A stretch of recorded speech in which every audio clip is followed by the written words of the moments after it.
నమస్కారం. నేటి వార్తలతో మీ ముందుకొచ్చింది మీ న్యూస్ 9 టీవీ తెలుగు. కాగజ్నగర్ లో కాంగ్రెస్ జోరు. కాగజ్నగర్ మున్సిపాలిటీ వేదికగా రాజకీయం వేడెక్కుతుంది. ఎన్నికల సమయం దగ్గర పడుతుండటంతో ప్రధాన పార్టీలన్నీ ప్రచారంలో స్పీడ్ పెంచాయి. ముఖ్యంగా కాంగ్రెస్ పార్టీ ఈసారి మున్సిపాలిటీపై పట్టు సాధించడమే లక్ష్యంగా పావులు కదుపుతోంది. క్షేత్రస్థాయిలో ఓటర్లను చేసుకునేందుకు అభ్యర్థులు ఇంటింటికి తిరుగుతూ హామీల వర్షం కురిపిస్తున్నారు. మున్సిపల్ ఎన్నికల కోఆర్డినేటర్ ఆడే గజేందర్ నేతృత్వంలో కాంగ్రెస్ శ్రేణులు దూసుకుపోతున్నాయి. ఈసారి కాగజ్నగర్ మున్సిపాలిటీపై కాంగ్రెస్ జెండా ఎగరడం ఖాయమని గజేందర్ ధీమా వ్యక్తం చేస్తున్నారు. ముఖ్యంగా 25వ వార్డు అభ్యర్థి దుర్గం సూరజ్ తరపున జరిగిన ప్రచారం స్థానికుల దృష్టిని ఆకర్షించింది. ఉమ్మడి ఆదిలాబాద్ జిల్లా ఎమ్మెల్సీ దండే విఠల్తో కలిసి గజేందర్ ఇంటింటికి వెళ్లి ఓట్లను అభ్యర్థించారు.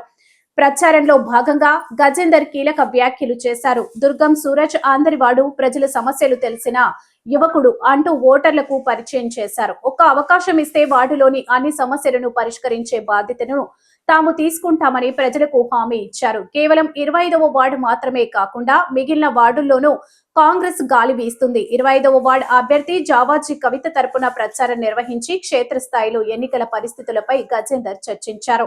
26వ వార్డు అభ్యర్థి వాసీ మున్నీషా షబ్బీర్ హుస్సేన్ గెలుపు కోసం ప్రతివ్యూహాలు సిద్ధం చేశారు. 30వ వార్డు అభ్యర్థి దారావత్ సరితకు మద్దతుగా ఇంటింటికి తిరిగి చేతి గుర్తుకు ఓటు వేయాలని కోరారు.